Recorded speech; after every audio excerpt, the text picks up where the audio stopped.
Germany study के लिए सोच रहे हैं तो ये वीडियो आपने आखिर तक देखनी है।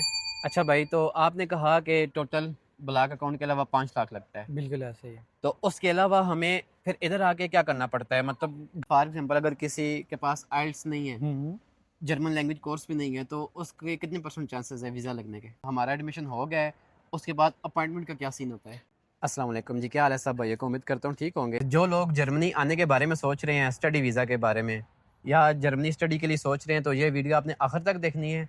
तो मैं आपको, बल्कि मैं नहीं, है मेरे भाई, आपको ए से लेके जेड तक सारी बातें बताएंगे कि इन्होंने कैसे अप्लाई किया, या जर्मनी में कैसे आए, जर्मनी में आके इन्होंने अपार्टमेंट कैसे लिया, अपना लिया या यूनिवर्सिटी वालों की तरफ से मिला। ये सारी डिटेल आपको बताएंगे। वीडियो थोड़ी सी लंबी हो जानी है, तो आपने एंड तक ये वीडियो देखनी है अगर आपने जर्मनी आना है तो। ये भाई आपको सारा इजी प्रोसेस बताएंगे एजेंट के बगैर। आप लोगों से मैंने वादा किया था कि हाउस बिल्डिंग की वीडियो के बाद मैं स्टूडेंट की वीडियो बनाऊंगा। तो ये भाई पाकिस्तान से तकरीबन 3-4 मंथ हो गए हैं, पाकिस्तान से ये वीज़ा लगवा कर आए हैं, स्टूडेंट वीज़ा। तो ये भाई अभी फ्रैंकफर्ट में रहते हैं। तो आज इंशाल्लाह इनसे पूरा इंटरव्यू लेंगे कि ए से लेके जेड तक इन भाई ने क्या किया था, कैसे आए थे, कैसे अप्लाई किया था, कितने पैसे लगे हैं, और कहाँ कहाँ बंदे को ख्वारी पेश आती है। अली भाई कैसे हैं? ठीक है, ठीक अल्लाह का ठाक है। शुक्र, आप सुनाएं, सब खैरियत है? बस अल्लाह का शुक्र, ठीक अच्छा ठाक। भाई, ये काफ़ी बहन भाई परेशान रहते हैं पाकिस्तान में। अच्छा। उनको ये लगता है कि जर्मनी का वीज़ा एक तो हमें मिलता नहीं, हम्म। मिलेगा ही नहीं, या तो फिर इतने ज़्यादा पैसे एजेंट उनको बता देते हैं, वो बेचारे डर के अप्लाई नहीं करते। बिल्कुल तो आप ऐसे ही है। आज इनको बताएं कि सबसे पहले इंसान क्या करे कि इजी वे में, मतलब कहाँ से स्टार्ट करे हम्म। आने के लिए, जर्मनी आने के लिए? अच्छा, जर्मनी आने के लिए तो ये तो पहली बात तो ये है कि आपको किसी एजेंट की ज़रूरत नहीं है। अच्छा। अगर तो आप पढ़े लिखे हैं, ठीक है, और आप समझते हैं कि मैंने ये प्रोसेस खुद करना है, अच्छा। अगर आप एजेंट को पैसे नहीं देना चाह रहे, तो आप जो सबसे ईजी तरीका ये है कि सबसे पहले आप नंबर वन स्टेप क्या है कि आप जी। यूनिवर्सिटीज़ की रिसर्च करें कि आप कौन से कोर्स में आना चाह रहे हैं, ठीक है। अच्छा अच्छा। अब जब आपने ये डिसाइड कर लिया कि मैंने कौन से कोर्स में आना है, तो कुछ ऐसी वेबसाइट हैं जैसे DAD.DE या अच्छा। डॉट बोलते हैं, पता नहीं क्या बोलते हैं उसे। आप उस पे भी अपना प्रोग्राम चेक कर सकते हैं, और एक और वेबसाइट है जैसे mygermanuniversity.com। अच्छा। उधर क्या है कि आप जस्ट सिंपली आप जाके जिस कोर्स में आप इंटरेस्टेड हैं वो आप सर्च करेंगे। जैसे फॉर एग्जांपल आपको कंप्यूटर साइंस है, आपने कंप्यूटर साइंस सेलेक्ट किया और सिटी सेलेक्ट की, अच्छा। तो आपको वो पूरी लिस्ट दे देगा। सपोज कि आपने फ्रैंकफर्ट में देखना है, फ्रैंकफर्ट में तो देखना है। फ्रैंकफर्ट में आपको सारी जो मास्टर इन कंप्यूटर साइंस है वो सारी आ जाएंगी, ठीक है। उधर से आप जो किसी एक यूनिवर्सिटी को सिलेक्ट करेंगे और उसकी बेस पे आप उसकी रिक्वायरमेंट्स जितनी भी हैं वो आपको उधर आ जाएंगी। तो पहला स्टेप तो ये है। अच्छा भाई, अब मेरा सवाल ये है कि एक बहन ने मुझे पूछा है, वो कहती है कि हमें अपॉइंटमेंट नहीं मिलती, इसका अच्छा। क्या चक्कर है यार? अपॉइंटमेंट का सबसे पहले मुझे अपॉइंटमेंट में बताएं, उसके बारे में बताएं कि हम्म। ये लोग क्या करें उसके लिए। अच्छा, अपॉइंटमेंट पहले तो बहुत मुश्किल था ना। अच्छा। पहले ये था कि आपको कुछ स्टूडेंट ऐसे थे कि जिनको साल साल हो गया था, एडमिशन मिल गया था, लेकिन उनकी अपॉइंटमेंट नहीं आती थी। अच्छा, लेकिन मतलब एडमिशन हो जाता है उसके बाद भी अपॉइंटमेंट नहीं आती? जी, जी, बिल्कुल ऐसे ही है। क्योंकि देखें ना, सबसे पहले तो आपको एडमिशन चाहिए, बिल्कुल। ठीक है? जब आपके पास एडमिशन आ जाता है तो उसके बाद आप दूसरा स्टेप होता है कि आप अपॉइंटमेंट के लिए अप्लाई करते हैं। अच्छा तो अच्छा। अब तो पाकिस्तान में जो गवर्नमेंट ने वो चेंज कर दी है, अब आपको क्या करना पड़ता है कि अपने सारे डॉक्यूमेंट्स अपलोड करने होते हैं, ऑनलाइन। ऑनलाइन अपलोड करने अच्छा। हैं। लेकिन उसके लिए फिर ज़रूरी है आपके पास एक तो एडमिशन लेटर होना चाहिए, जी। ठीक है? उसके बाद आपके पास पासपोर्ट तो वैसे ही आपको होगा। अपॉइंटमेंट लेटर होना चाहिए, उसके बाद आपकी जो डिग्रीज़ है, अगर फॉर एग्जांपल आप मास्टर्स के लिए आ रहे हैं, जी। तो आपकी बैचलर्स की जो ट्रांसक्रिप्ट है और जो आपकी डिग्री है वो एचईसी से, और आपके जो मोफा है, ठीक टेस्टिंग। है, वो अटेस्टेड होनी चाहिए, वो अच्छा, लाजमी है। अब इनको बताएं कि वो, काफ़ी लोग मुझे टिकटॉक पे मैसेज करते हैं हम्म। कि हम मतलब स्टार्ट कहाँ से करें, उनको समझ नहीं आ रही होती ना, हम्म। शुरू मतलब कहाँ से करें। अब जैसे माशाल्लाह आप जर्मनी आए हैं अभी जी, तीन जी। चार मंथ पहले, तो आपने स्टार्टिंग मतलब कहाँ से स्टार्ट किया था? पहले से आप सबसे पहले आपने क्या सोचा है कि मैंने जर्मनी जा रहा हूँ पढ़ने के लिए, हम्म। तो मुझे क्या करना चाहिए? सबसे पहले आपने कौन से डॉक्यूमेंट्स अपने क्लियर किए हैं? देखें। अच्छा, इसके लिए एक और बात, आइल्स ज़रूरी है या हम्म। नहीं, या अगर आइल्स ज़रूरी नहीं है तो जर्मन लैंग्वेज रिक्वायर होती है या नहीं रिक्वायर होती है? सही है। ये ज़रा बताएँ, स्टार्ट कहाँ से किया, और आइल्स के बारे में बताएँ इनको। देखें, सबसे पहले तो आपको थोड़ी बहुत रिसर्च करनी होती है कि आपने कौन सी यूनिवर्सिटीज़ में जाना है, अच्छा। ठीक है। फ़र्ज़ करें कि आपने आपने ये डिसाइड कर लिया कि अगर आप कंप्यूटर साइंस के स्टूडेंट्स हैं, जी, जी। तो आपने ये देखना है कि भाई मास्टर्स के लिए अगर आ रहे हैं तो कौन कौन सी यूनिवर्सिटीज़ हैं जो मास्टर इन कंप्यूटर साइंस करवा रही हैं, अच्छा। ठीक है। तो पहले तो आपने ये डिसाइड कर लिया। जी। अब कुछ लोग ऐसे होते हैं कि वो धड़ाधड़ जो है ना यूनिवर्सिटीज़ में अप्लाई करते हैं, लेकिन अच्छा। वो जो है वो रिजेक्शन आ जाती है, ये गलती होती अब है। वो डिसहार्ट हो जाते हैं। अब फॉर एग्जांपल मैं अप्लाई कर रहा हूँ, मैंने डार्मस्टेड में अप्लाई किया, फ्रैंकफर्ट में, मतलब 5-6 सिटीज में अप्लाई कर दिया, तो वो मैं गलती कर रहा होता हूँ ना। वो इस वजह से कि अब देखें ना, आपने प्रॉपर रिसर्च नहीं की। जी। अब पाकिस्तान में क्या होता है कि पाकिस्तान में जो आपके डिग्रीज होती हैं, मतलब कि क्रेडिट्स आवर्स काउंट जी होते हैं, तो बिल्कुल। इधर जो है वो दूसरा सीन है, क्रेडिट आवर की जगह UTCS से या इस तरह है। अच्छा। ठीक है, तो अब हम क्या कहते हैं कि हम रिक्वायरमेंट को सही से देखते नहीं हैं, तो रिक्वायरमेंट ना देखने की वजह से फिर, क्योंकि अब जब आप अप्लाई कर रहे होते हैं तो कुछ यूनिवर्सिटीज़ होती हैं कि जो यूनी असिस्ट के थ्रू आप अप्लाई करते हो। बिल्कुल। यूनी असिस्ट आप समझ लो कि एक थर्ड पार्टी है। जैसे हम पाकिस्तान में किसी यूनिवर्सिटी में एडमिशन के लिए अप्लाई करते हैं तो हमें NTS चाहिए होता है। बिल्कुल। वो कहती हैं भाई NTS का सर्टिफिकेट दिखाओ, फिर हम आपको एडमिशन देंगे। तो इधर कुछ यूनिवर्सिटीज़ ऐसी होती हैं कि जो कहती हैं कि भाई पहले आप यूनी असिस्ट पे अपने डॉक्यूमेंट अपलोड करो। जी। यूनी असिस्ट क्या कहता है कि आपके सारे डॉक्यूमेंट वेरीफाई करता है, वेरीफाई करने के बाद फिर आपको कहता है कि भाई ठीक है, आप इस यूनिवर्सिटी में आप अप्लाई करो। वो यूनिवर्सिटीज़ के लिए भी अच्छा होता है, क्योंकि यूनिवर्सिटीज़ के पास तो हज़ारों एडमिशन आ रहे होते हैं ना, बिल्कुल यही तो बात वो है। हर एक को अगर स्टूडेंट के डॉक्यूमेंट चेक करें तो उनको टाइम ज़्यादा लगता है, तो इसलिए वो कहते हैं कि भाई आप यूनी असिस्ट के थ्रू इसी से अप्लाई करो। अप्लाई करो। अब यूनी असिस्ट ये है कि उसमें आप जब फर्स्ट बार अप्लाई करते हो तो 75 यूरो लगते हैं आपके। 75 यूरो। तो अगर फर्स्ट बार अप्लाई कर रहे हो, ये पाकिस्तान से लगते हैं ना? हाँ पाकिस्तान से, अच्छा। और अगर सेकंड किसी यूनिवर्सिटी में अप्लाई करते हो तो फिर 30 यूरो लगते तो हैं। ये जब हम खुद अप्लाई कर रहे होते हैं खुद किसी खुद एजेंट के नहीं जरिए नहीं, खुद तो ये एजेंट के जरिए करेंगे तो फिर वो हमसे अपनी फीस भी लेगा। ज़ाहिर सी बात है, वो अपनी फ़ीस लेगा। तो सबसे बेहतरीन तरीका ये है कि आप 2 वेबसाइटें, एक है mygermanuniversity.com जी। और एक है dad.de।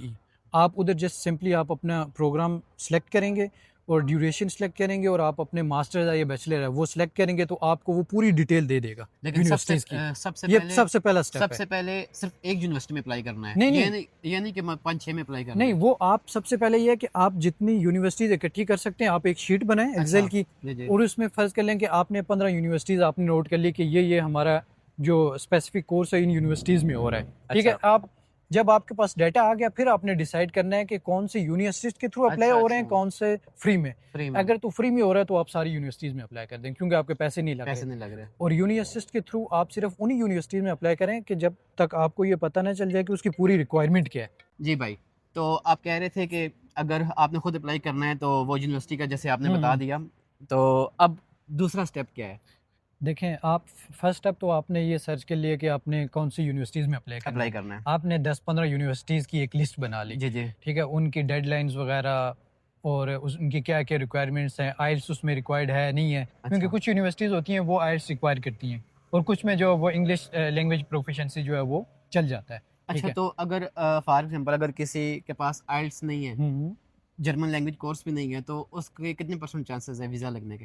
देखें, क्योंकि कुछ यूनिवर्सिटीज़ हैं, 60 टू 70% यूनिवर्सिटीज़ हैं जो आइल्स लेती हैं। अच्छा। तो अगर आप आइल्स नहीं देना चाह रहे तो आप उन्हीं यूनिवर्सिटीज़ को टारगेट करें कि जिनमें आइल्स और लैंग्वेज की रिक्वायरमेंट नहीं है। नहीं है। ठीक है, तो अगर आप उसकी जब रिक्वायरमेंट देखेंगे आपको खुद अंदाज़ा हो जाएगा कि मेरा इधर एडमिशन हो सकता है या नहीं, क्योंकि वो बिल्कुल। आपकी ETCS जो और जो क्रेडिट आवर हैं वो अगर मैच हो रहे हैं तो आपका इजीली एडमिशन हो सकता है। इसमें वो ऐसा कोई नहीं है कि भाई आइल्स जो आपको लाजमी करना ही करना है, क्योंकि जो मेरी यूनिवर्सिटी थी उसमें आइल्स रिक्वायर्ड नहीं था, आल्दो कि मैंने आइल्स दिया हुआ था, अच्छा, तो मैं ऐसे ही आया था। तो आप एक बात बताएं मुझे, हम्म। तो ये जो एजेंट कहते हैं 70 लाख लग जाएगा, हम्म। 80 लाख, ये क्या सीन होता है? हम एजेंट क्यों इतने पैसे कहते हैं? नहीं नहीं, देखें, एजेंट जी। तो वैसे ही जो है ना वो आपसे पैसे लेते हैं, क्योंकि ये जर्मनी का एक ऐसा प्रोसेस है कि आप A to Z खुद कर सकते हैं। खुद कर सकते हैं। खुद कर सकते अगर हैं इंसान के पास थोड़ी नॉलेज हो तब, जी पढ़ा लिखा बिल्कुल हो। बिल्कुल। कोई आजकल यार AI को यूज़ करते अगर आपको कोई चीज़ नहीं आ रही, आप चैट जी। GPT से पूछें, जेमिनी से पूछें, वो आपको पूरी लिस्ट निकाल के दे देगा जो वो जो कुछ आप करना वो चाहें। मेरी तरह कुछ शांत पढ़े तो नहीं जो एआई से पूछ के भी कुछ नहीं कर पाते। नहीं, वो ये है कि अच्छा। आप एजेंट के बगैर कर सकते हैं सारा अच्छा, कुछ। तो सबसे पहले आपने अप्लाई किया, हम्म। तो हमें कैसे पता चल जाएगा कि भाई अब हमारा एडमिशन हो गया है? उसके बाद अपॉइंटमेंट का क्या सीन होता है? अच्छा, देखें, जब आपने ये रिसर्च वगैरह कर ली, आपने यूनिवर्सिटीज़ में अप्लाई कर लिया, जी। वो मैंने आपको बताया यूनी असिस्ट के थ्रू आप, जी। कुछ यूनिवर्सिटीज़ हैं जो यूनी असिस्ट के थ्रू करती हैं, कुछ वैसे ही करती हैं, ठीक है। अच्छा, और यूनी असिस्ट में आपके थोड़े से पैसे लग जाएंगे, जैसे 70 यूरो आपके फर्स्ट टाइम जब आप अप्लाई करते हो। अप्लाई करते हैं। उसके बाद जो वो हर यूनिवर्सिटी में जब भी अप्लाई करोगे तो वो 30 यूरो लगेंगे। 30 यूरो तो लगेंगे। आपने 10 से 15 यूनिवर्सिटीज़ निकाल लेनी है जी, और उनमें से देख लेना है कि यूनी असिस्ट के थ्रू कौन सी करनी है, और यूनी असिस्ट के थ्रू आप 4-5 कर लें क्योंकि उसमें पैसे लगते हैं, और जो फ्री वाली हैं उनमें तो आपने करना ही करना है। अच्छा, तो फ़र्ज़ करें कि जब आपको एडमिशन मिल गया तो अब ये होता है कि आपने एम्बेसी से अपॉइंटमेंट लेनी होती है। जी, उसके लिए है कि आपको डॉक्यूमेंट एम्बेसी की वेबसाइट पे अपलोड करने अपलोड होते हैं। करने हैं। अब आजकल जो टाइम है वो ड्यूरेशन है 6 से 7 मंथ है। मतलब जब टोटल प्रोसेस करके वीज़ा मतलब अप्लाई करके उसके बाद जर्मनी अंदर 6 से 7 मंथ लगते हैं। हाँ, देखें अब जर्मन यूनिवर्सिटीज़ का ये है कि 2 इनटेक्स होते हैं ना, एक विंटर होता है और एक समर, अच्छा, ठीक है? तो आपने अगर विंटर के लिए अप्लाई करना है तो आपको तकरीबन 6 मंथ पहले से ही प्रिपेयर रहना है अपने आप को। हाँ, अभी अच्छा। देखें जब भी अभी विंटर की अभी क्लासेस स्टार्ट नहीं हुई, जी, अभी जी। ये अगस्त, नवंबर, ये अक्टूबर में स्टार्ट होंगी, ठीक है? अच्छा, बट एडमिशन क्लोज़ हो चुके क्लोज़ हो हैं। चुके हैं। अभी आपने समर के लिए तैयार करना हमने है। सीट अपनी पहले ही बुक करनी है। देखें अब अगर समर के लिए आपने अप्लाई करना है किसी एडमिशन लेने के लिए, अच्छा, तो आपको ये अक्टूबर, नवंबर, दिसंबर से स्टार्ट कर लेना अपना प्रोसेस। क्योंकि जब आप अप्लाई करते हो तो यूनिवर्सिटी से आंसर आते हुए आपको 3 मंथ लग जाते हैं। तो 3 अच्छा। मंथ आपके ये हो गए। जी, जब एडमिशन आ गया तो फिर आप पहले एम्बेसी की वेबसाइट पे अप्लाई करते हो तो वो वेटिंग टाइम जो है वो 6 से 7 मंथ है, अच्छा ठीक वेटिंग है? टाइम। 3 मंथ आपके समझ लें एडमिशन आने में लग गए और 6 से 7 मंथ आपके वेटिंग लिस्ट में है। वेटिंग लिस्ट में क्योंकि रहते जब हैं। आप अप्लाई करते हो तो उसके लिए आपको एडमिशन लेटर चाहिए होता है, ठीक है? आपके पास अपना बर्थ सर्टिफिकेट क्यूआर कोड वाला आजकल जो है अच्छा, ना कुछ क्यूआर कोड वाला चाहिए। जी, क्यूआर कोड वाला, क्योंकि वो फिर आप पुराना नहीं चलता। पुराना नहीं चलता हाँ, आजकल। एआई का दौर आ गया हाँ, है। वो अब क्यूआर कोड। अच्छा भाई, अब बात करते हैं ब्लॉक अकाउंट के बारे में। हुँ, हुँ। तो ब्लॉक अकाउंट क्या चीज़ है? कैसे करना होता है? तो भाई अब बताएँ कि ब्लॉक अकाउंट के लिए कितने पैसे चाहिए होते हैं? हुँ, हुँ। क्या करना होता है? कैसे उसको ओपन करना होता है? तो इसका सारा प्रोसेस ज़रा थोड़ा-सा बताएँ अवाम को कि इनको बताएँ कि ये बहुत ईज़ी है, मुश्किल नहीं है। अच्छा, ब्लॉक अमाउंट के लिए ये है कि आप किसी भी बैंक से आप पाकिस्तान में ना जमा करवा सकते हैं। जैसे आपका हो गया एलाइड हो गया, जी। ठीक है? यूबीएल हो गया, मीज़ान बैंक हो गया। तो और अब कितने यूरो चाहिए होते हैं? इसके लिए आजकल जो है वो 12,100 आई थिंक 4 हैं, 12,104 यूरो, ठीक है? 12,104 यूरो। अच्छा, तो उसमें ये है कि ये आपकी टोटल ब्लॉक अमाउंट है, और वो जो ब्लॉक अमाउंट है वो जब आप इधर आते हैं, जी। वो मंथली वाइज़ आपको देते हैं। मतलब जो जो हम ब्लॉक ब्लॉक अमाउंट आप अकाउंट जमा में पैसे करवाते हैं। रखते हैं, जी, वो जी, हमारे अपने ही पैसे हैं। अपने ही पैसे हैं। फॉर एग्ज़ाम्पल अब मैंने ब्लॉक अकाउंट में 12,000 यूरो रख लिया, जी, जी। तो जब मैं जर्मनी आ गया, वो फिर मुझे ही वापस जी, मिलेंगे? जी, आपको वापस मिलेंगे। हर अच्छा, मंथली वाइज़ जो है ना 1,000 यूरो कितना?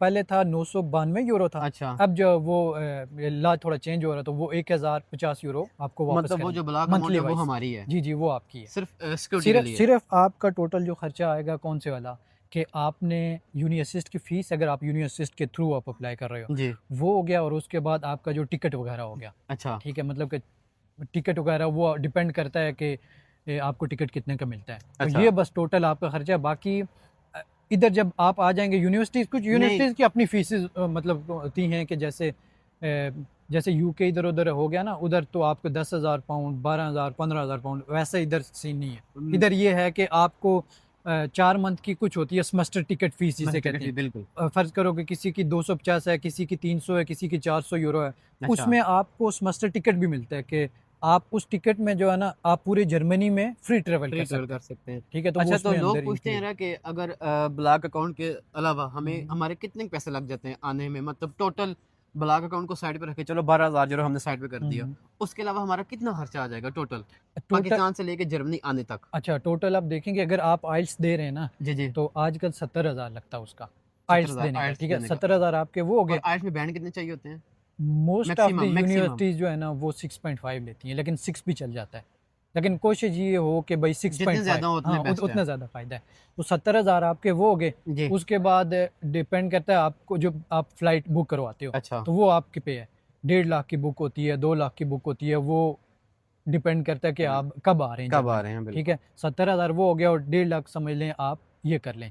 आपका ये खर्चा हो गया। और जब आप अगर यूनी असिस्ट के थ्रू अप्लाई करते हैं, अगर वो डिपेंड करता है कि आप कितनी यूनिवर्सिटीज़ में अप्लाई कर रहे हैं। जी, तो अराउंड अगर आप 4-5 यूनिवर्सिटीज़ में अप्लाई करते हो तो 120 यूरो आपके उधर लग जाएँगे। तकरीबन कहने आपके कहने का मतलब है ब्लॉक अकाउंट के अलावा हमारे पास तकरीबन 5 1 लाख हो। 5 1 लाख में 5 1 लाख हो बहुत है। जाता। अच्छा भाई, तो आपने कहा कि टोटल ब्लॉक अकाउंट के अलावा 5 लाख लगता है, बिल्कुल ऐसे ही है। तो उसके अलावा हमें फिर इधर आके क्या करना पड़ता है, मतलब घर घर कैसे लें, घर हमें यूनिवर्सिटी देती है या हमें खुद तलाश करके पहले से तलाश करके आना पड़ता है, इसके बारे में कुछ समझाएं।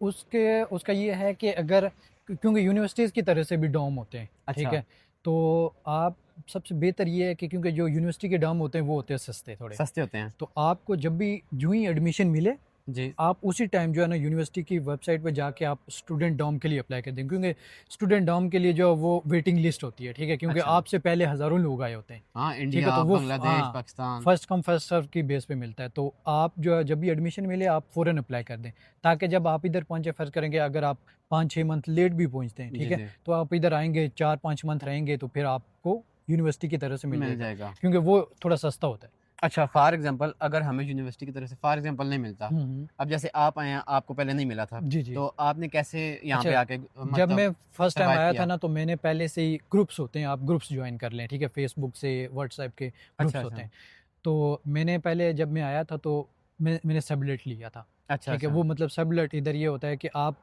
कोई बंदा कहीं जा रहा होता है, फ़र्ज़ करो कि पाकिस्तान जा रहा है, तो वो 20 दिन के लिए 1 मंथ के लिए अपना रूम जो है वो विदाउट सिटी रजिस्ट्रेशन अच्छा, एनबल्डन की जिसे कहते हैं, जी जी, वो विदाउट सिटी रजिस्ट्रेशन आप उससे ले सकते हो, तो आप 1 मंथ सबलेट पे रह के तो आप इर्द गिर्द जो है वो आप अप्लाई कर सकते हैं। अच्छा तो सर, इस तरह जो है वो इस आपको क्या नाम है, इस तरह आप रूम ढूंढ सकते हैं।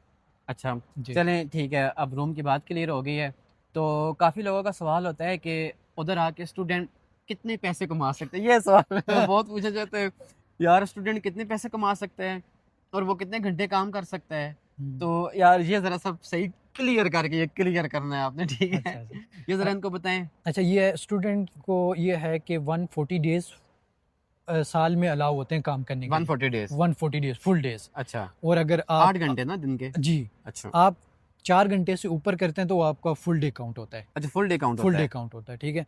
और अगर आप हाफ डे की बात करें तो 280 डेज पर ईयर। तो और अगर आप ये पर मैं, वीक की बात जी करें तो जी, पर वीक आप स्टूडेंट को जो है वो 20 आवर्स अलाउ होते हैं, आप 20 आवर्स पर वीक कर सकते हैं। अब वो डिपेंड करता है कि आप किस जगह काम कर रहे हैं, ठीक है। अच्छा, कुछ लोग जो होते हैं वो उनको अपनी फील्ड में काम चाहिए था, वर्किंग स्टूडेंट कर रहे होते हैं, वर्किंग स्टूडेंट में यह है कि आप अपनी फील्ड में कर रहे होते हैं जी, और आपको थोड़ी पे भी हाई मिलती है, तकरीबन 16-17-18 यूरो पर घंटा मिलती है आपको, हाँ, ठीक है। और अगर आप और जॉब करते हैं तो और जॉब में आजकल जो है वो 13.90 यूरो है। 13.9 जी, यूरो, कुछ अच्छा, जो है वो 14 यूरो देती हैं, कुछ 15 यूरो देती हैं। तो तो अगर, वो आप देख लें कि आप अगर एक दिन में 4 घंटे काम करते हैं तो वो आप उसको मल्टीप्लाई कर लें, तो उस लिहाज से आप देख लें कि कितनी बनती है। अगर फॉर एग्जांपल मैं स्टूडेंट हूँ, जी। मैं अगर चाहूँ, मतलब मैं ज़्यादा काम करना चाहता हूँ, हम्म, जैसे आपको पता है सब लोग हमारी तरफ बेचारे कोई कर्जा वर्जा भी लेके आए हुए होते हैं, बिल्कुल बिल्कुल। तो अगर मैं फॉर एग्जांपल 8 घंटे काम करना चाहूँ तो उसका क्या प्रोसेस होगा, क्या ये अलाउ है इधर, इजी है? देखें, स्टूडेंट के लिए जो है ना वो लीगली अलाउ तो नहीं है। अच्छा, क्यों? क्योंकि आपको अगर आप 8 घंटे भी करते हैं वो आप पे ही है, लेकिन आपको पर वीक के 20 आवर्स करने हैं सिर्फ, 20 आवर्स करने हैं, ठीक है। वो आप ये कह सकते हो कि 2 दिन आप 8-8 घंटे करो और एक दिन आपको 4 घंटे करना पड़ेगा। नहीं तो अच्छा, फिर आप ये कर लें कि डिवाइड कर लें, 5-5 घंटे 5 दिन कर लें, तो वो 20 घंटे पूरे हो जाते बीस हैं। घंटे पूरे, मतलब इससे ऊपर हम नहीं कर सकते। नहीं नहीं, अच्छा, लीगली नहीं टोटल कर सकते। हम इतने घंटे काम करके तो हमें महीने का कितना अर्न कर लेते हैं फॉर एग्जांपल? अब वो देखें, डिपेंड करता है कि अगर आपको 14 आवर्स मिल रहे हैं, जी जी, ठीक है, तो 80 को आप 14 के साथ मल्टीप्लाई कर लें तो वो आपके मंथली पर मंथली सैलरी बन जाएगी। 1000, 1100, 1200 आप इतने कमाई लोगे। अच्छा, फॉर एग्जांपल 1000 कर लें, हम्म, 1000 आप अगर अर्न कर लेते हैं, हम्म, तो वो जो आपका ब्लॉक अकाउंट होता है हम्म। उसका क्या करेंगे? अब देखें ना, ब्लॉक अमाउंट अगर तो आपकी अपनी है तो वो तो आप खुद ही हमारे, रख सकते हैं, ठीक है। अच्छा, खुद ही रख लेकिन सकते हैं, बहुत सारे स्टूडेंट होते हैं, बहुत सारे क्या 90% स्टूडेंट जो है वो कर्जा लेके वापस आते पे, हैं, ठीक है, अच्छा, तो वो आप वापस भेज सकते हैं तो क्योंकि अभी आपने अपने पैसे सारे वापस भेज जी दिए? जी, मैंने अल्लाह का शुक्र है वापस भेज देखें दिए। भाई, अब ये भाई माशाल्लाह बहुत लायक भी हैं, ऐसा ही लायक बंदा यहाँ पे आ सकता है, मेरी तरह नालायक बंदा नहीं आ सकता, जो सीधी बात है, मैं तो लगा कर आया हूँ टंकी, सबको पता है, लेकिन मैं आप लोगों को ये सहूलत फराम कर रहा हूँ कि जो बंदे नए आते हैं, मैं उनसे इन्फॉर्मेशन लेके आप लोगों को दिखाऊं, बताऊं कि भाई इजी कैसे आए। और फॉर एग्जांपल ये जैसे भाई कह रहे हैं कि मैंने ब्लॉक अकाउंट में 12,000 यूरो रखवाए थे, ज़ाहिर सी बात है भाई, अब पाकिस्तानियों के पास, हम पाकिस्तानी माड़े लोग होते हैं, इतने पैसे हमारे पास नहीं बिल्कुल होते, ऐसे ही तो ऐसे ही है। कोई चाचे से लेता है, कोई मामे से लेता है, इधर से इकट्ठे करके फिर यहाँ पे हम जो कमाते हैं 1000 यूरो, 1200 बिल्कुल यूरो, बिल्कुल तो ऐसे ही है। वो हम फिर अपना कर्जा शर्जा साथ साथ हाँ, उतारते वो रहते आप हैं। अपने रेंट वगैरह, आपका जो खाने पीने का हो गया, और हेल्थ इंश्योरेंस वगैरह वो देते और रहते हैं। इनको एक और बात भी बताऊं कि कुछ स्टूडेंट होते हैं जो मैंने देखे हैं, वो 4 घंटे काम करते हैं और बाकी फिर वो उन पे डिपेंड करते हैं जी, जी, कि वो मैं बता नहीं सकता। ऐसे ही है। तो वो हम समझदार है, 4 घंटे काम करके बाकी भी वो ठीक है, कमा ही लेते समझ हैं। गए जी, होंगे जी। वो। जी, जी, तो बिल्कुल। इंसान अगर तेज तराज हो तो 1700-1800 यूरो निकाल लेते हैं जी, स्टूडेंट रह के। जी, जी। तो ये समझदार लोग समझ सकते हैं। अच्छा भाई, उसके बाद आप जर्मनी आ गए। हुँ, हुँ। सबसे पहले आपने यहाँ पे जॉब कैसे तलाश की? आपको पता है सब कहते हैं स्टूडेंट को जॉब मिल जाती है, कैसे मिलती है और किस तरह ईज़ी है या नहीं? ये बता दें। देखें, अ, सबसे पहले तो इधर आके तो सबसे पहले ये है कि अगर आपके कोई दोस्त वगैरह हैं, ठीक है? और आपके कोई रिश्तेदार वगैरह हैं, तो रेफ़रेंस तो अगर है, तो हैं। आपको ईज़िली मिल जाएगी, जैसे ठीक है? फॉर एग्ज़ाम्पल अगर आपका मैं रेफ़रेंस हूँ, जी, जी। तो मैंने आपके लिए पहले से ही जॉब तलाश करके बिल्कुल रखी है। ऐसा जो ही ही है। आप आएँगे आप दूसरे दिन जी, काम पे। बिल्कुल ऐसा ही है। और ज़ुबान का कोई मसला-वसला इंग्लिश, जर्मन? देखें, जर्मन अगर आप पाकिस्तान से करके आते हैं ना, जी, एटलीस्ट अगर B1 भी करके आते हैं, फिर आपके लिए बहुत बहुत आसानी है, बहुत बहुत आसानी हो जाती आसानी है। है। क्योंकि इधर आल्दो के इंग्लिश बोलते हैं, लेकिन जी, ये जर्मन लोग ये हैं कि ये कहते हैं कि अपनी लैंग्वेज को ज़्यादा प्रेफ़र ज़्यादा करते हैं, प्रेफ़र करते हैं, ठीक है? बिल्कुल ये वो बात है। इंग्लिश बोलते भी होंगे, वो आपके साथ इंग्लिश में नहीं इंग्लिश बात में बात करेंगे, नहीं करेंगे, वो ठीक है? बोलेंगे तो अगर खांस तो आपको जर्मन आती है, जी, तो फिर आपको ईज़िली जॉब मिल जाएगी। अच्छा। ऐसा नहीं है कि आपको जर्मन नहीं आती, कुछ लोग ऐसे हैं, मेरा दोस्त था, वो पहले हफ़्ते में ही आके उसको जॉब मिल गई थी, मतलब ठीक है? ये खुद बंदे के लक पे भी जी, डिपेंड जी। करता है। मुझे 20 या 30 दिन लगे थे जॉब ढूँढने में। वो ये होता है कि आपको पहले आके हर स्टूडेंट जो है वो ऑड जॉब ही करता है, और ठीक है? यार तो भाई वो आपको फिर ढूँढनी यार पड़ेगी। इतने दिन में तो बंदा घूमता-शूमता है ना हाँ, जी, कि वो पहले एन्जॉय करे, यूनिवर्सिटियाँ भी है इधर ही हैं, काम भी इधर ही है, बिल्कुल ऐसे ही एन्जॉय है। भी तो इन हमारा बनता है, जो क्योंकि स्टूडेंट को आपको पता है कि वो सेमेस्टर टिकट फ्री मिलता है, तो पूरे जर्मनी में घूम आप सकते घूम हैं। सकते हैं। आपने कहा कि जॉब इधर ईज़िली मिल जाती है, हुँ, अगर कोई बंदा पाकिस्तान से पहले ही किसी को प्रेफ़र कर दे या मतलब मैं आपको बोल दूँ हाँ भाई काम मैंने देख के रखा हुआ है। हुँ, हुँ, तो इसके बाद फिर हम अगर कुछ लोग होते हैं वो फिर अपनी स्टडी छोड़ के हुँ। तो वो कहते हैं कि भाई हम सिर्फ़ पैसा ही कमाएँ। तो ये ईज़ी है इधर? आपको नहीं, ईज़ी तो कोई चीज़ भी ईज़ी नहीं होती, जी, लेकिन देखें कि आप एक अगर कंट्री ने आपको अपॉर्च्युनिटी दी है एज़ ए स्टूडेंट आने की, जी, जी, ठीक है? तो आपका फ़र्ज़ बनता है कि आप पहले वो अपनी स्टडी कंप्लीट करें। कंप्लीट करें। कंप्लीट करने के बाद जो है वो आपको 18 मंथ मिलते हैं, ठीक है? और अच्छा, उसमें आपको जॉब ढूँढनी होती है, अपने अच्छा, प्रोफ़ेशन में। और उसका ये फ़ायदा होता है कि अगर आपको अपने प्रोफ़ेशन में आपको जॉब मिल जाती है, तो वो फिर आप ईज़िली जो है वो 2-3 साल के बाद, वो डिपेंड करता है आपका सैलरी का थ्रेशोल्ड कितना है, आप जो है वो पासपोर्ट के लिए अप्लाई कर सकते हैं। अच्छा तो अगर फ़ॉर एग्ज़ाम्पल अब जैसे आपकी फ़ील्ड मास्टर है या आईटी है, जी, जी। जो भी है, हुँ, तो अगर आप उस फ़ील्ड वो मतलब वो डिग्री आप यहाँ पे कर लेते हैं, हुँ, उसके बाद अगर आपको उस फ़ील्ड के मुताबिक काम नहीं मिलता या उस फ़ील्ड हुँ। में काम नहीं मिलता तो फिर क्या किया जाए? अच्छा, उसमें ये है कि वो तो लाज़मी है कि आपको अपनी फ़ील्ड में होनी चाहिए। लेकिन सम टाइम ऐसे होता है कि वो डिपेंड करता है आपका जो ऑफ़िसर होते हैं ना, उस जी, पे डिपेंड करता है। वो देखते हैं, फ़र्ज़ करो कि आपको अपनी फ़ील्ड में जॉब नहीं मिली, आप अच्छा, किसी दूसरी फ़ील्ड में काम कर रहे हैं। अच्छा, अब वो जब उधर जाएँगे तो वो देखेंगे कि भाई ये जो जिस फ़ील्ड में ये काम कर रहा है बंदा, क्या जर्मनी को इस फ़ील्ड में ज़रूरत है है या या नहीं है? नहीं? ठीक है, वो उस बेस पे फिर देते हैं। कुछ लोग होते हैं जिनको मिल जाती है, लेकिन कुछ को जो है वो नहीं मिलती। अगर ये तो ये जॉब डिप ना तो फिर वीज़े में कोई इश्यू आता है? इश्यू तो नहीं आता, लेकिन वो फिर आपको डिपेंड करता है वीज़ा ऑफ़िसर पे कि क्या पता शायद आपको वो 6 मंथ को और दे दे और के कहे कि भई आप अपनी फ़ील्ड में ढूँढ लो, तो नहीं तो फिर जो है आपको वापस चलो। वापस तो जाना ही पड़ेगा। फिर दूसरा रास्ता असाइलम। असाइलम वो जो है ना वो वैसे ही नहीं करना चाहिए। बिल्कुल, ये बात है। असाइलम। अब देखें यार, अब भाई ने आपको बहुत अच्छे से एक्सप्लेन किया है। अब आप लोगों से गुज़ारिश है, जो मुझे आप लोगों ने क्वेश्चन किए थे वीडियो पर, वो मैंने सारे भाई से पूछे हैं। और ये भाई अभी न्यू अभी इधर आए हैं, 3-4 मंथ इनके हो गए हैं। तो इसके बावजूद आपके ज़हन में कोई सवाल है तो आप कमेंट करें। सिर्फ़ और सिर्फ़ यूट्यूब पे करना है। टिकटॉक पे कमेंट करेंगे, मैसेज करेंगे, मैं जवाब नहीं दूँगा। टिकटॉक पे भाई मुझे बहुत ज़्यादा मैसेजेस आते हैं। ठीक है यार, अब ऐसे रिफ्रेश करूँ ना तो 15-20 मैसेज न्यू आए हुए होते हैं। तो टिकटॉक पे मैं जवाब नहीं दूँगा, ना ही इंस्टाग्राम पे दूँगा। आपने सिर्फ़ कमेंट करना है यूट्यूब पे जवाब भी दूँगा और उसके मुताबिक मैं वीडियो फिर बनाऊँगा। मैं आपके सवाल क्वेश्चन सारे रीड करके मैं फिर वो लिख के रख लेता हूँ। उसके बाद फिर मैं इस भाई से दोबारा मिलूँगा, बनाएँगे वीडियो इंशाल्लाह। तो अभी चलते हैं हम अपने घर, क्योंकि भाई ने भी जाना है यूनिवर्सिटी, टाइम हो गया इनकी यूनिवर्सिटी का। तो आपके पास अगर कोई और क्वेश्चन आपके माइंड में है या कुछ करना जो भी है आप कमेंट कर दें। तो मिलते हैं इंशाल्लाह किसी नेक्स्ट वीडियो में। बहुत चलो, शुक्रिया सही भाई, है आप जी। आए हैं मेरे पास, ठीक है जी, तो अल्लाह। फिर इंशाल्लाह व्यूअर को बताते रहेंगे। जी, जी, इंशाल्लाह गाइड तो करता बहुत रहेंगे। शुक्रिया आपका टाइम निकालने के लिए। ठीक अल्लाह है। हाफ़िज़।